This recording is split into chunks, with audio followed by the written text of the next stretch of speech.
Wow, has it really only been 2 months of Donald J. Trump back in the White House? Well, here is the A to Z of POTUS. A is for America and making it great again. America is back. B is for the billions and billions of dollars Trump thinks he's going to save by halting funding to USAID. $50 million being sent to Gaza to buy condoms for Hamas. There is no evidence of that, but the aid agency does work to ease poverty, treat disease and promote democracy around the world. C is for Canada. Once a bestie of the USA, Trump now wants to claim it as the 51st state. I would love to see Canada be the 51st state. D is for DOGE, the Department of Government Efficiency, spearheaded by the guy with the chainsaw.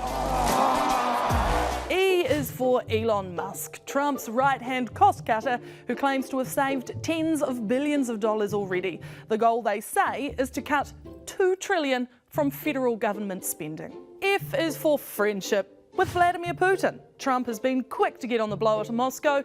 He says he trusts Putin and has refused to call the Russian leader a dictator, a courtesy he did not extend to the Ukrainian president. A dictator without elections. Zelensky better move fast or he's not going to have a country left. Gotta move fast. G is for Greenland, just another of the countries Trump is trying to take ownership of. One way or the other, we're gonna get it. It belongs to Denmark, who have been crystal clear it's not for sale. H is for hat, because Melania's inauguration moment is too difficult to ignore.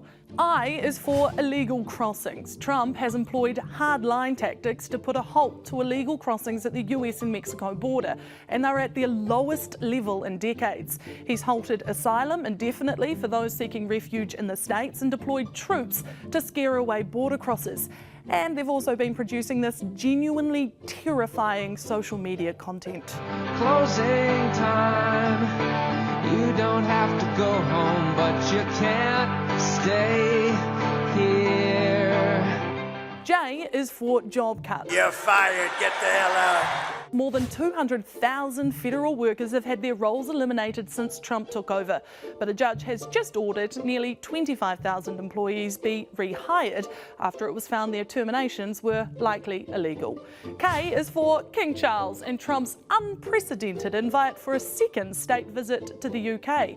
L is for Liberty, the Statue of Liberty. A French MP wants it back because the US doesn't represent its values anymore, to which the White House press secretary responded, "It's only because of the United States of America that the French are not speaking German right now, so they should be very grateful." M is for mugshot, Trump's own one, now hanging on the wall outside the Oval Office.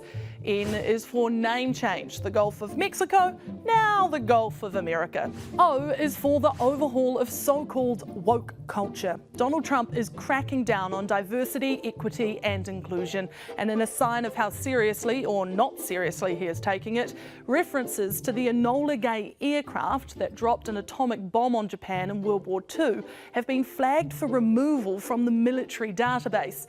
Yes, because of the word gay.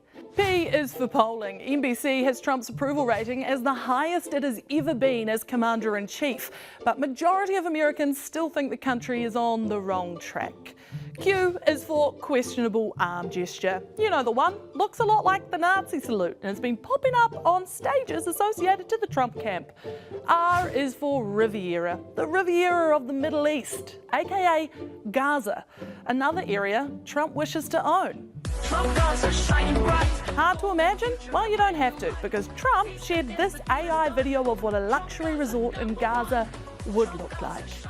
S is for sarcastic. Trump says he was just being a little bit sarcastic when he said, I will end that war in one day. It'll take 24 hours. The Russia-Ukraine war is still going, although peace talks are further along than they have been in 3 years of brutal fighting.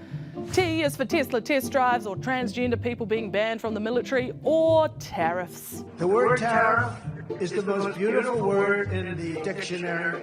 And he's gone big on them, hoping they'll boost the domestic economy.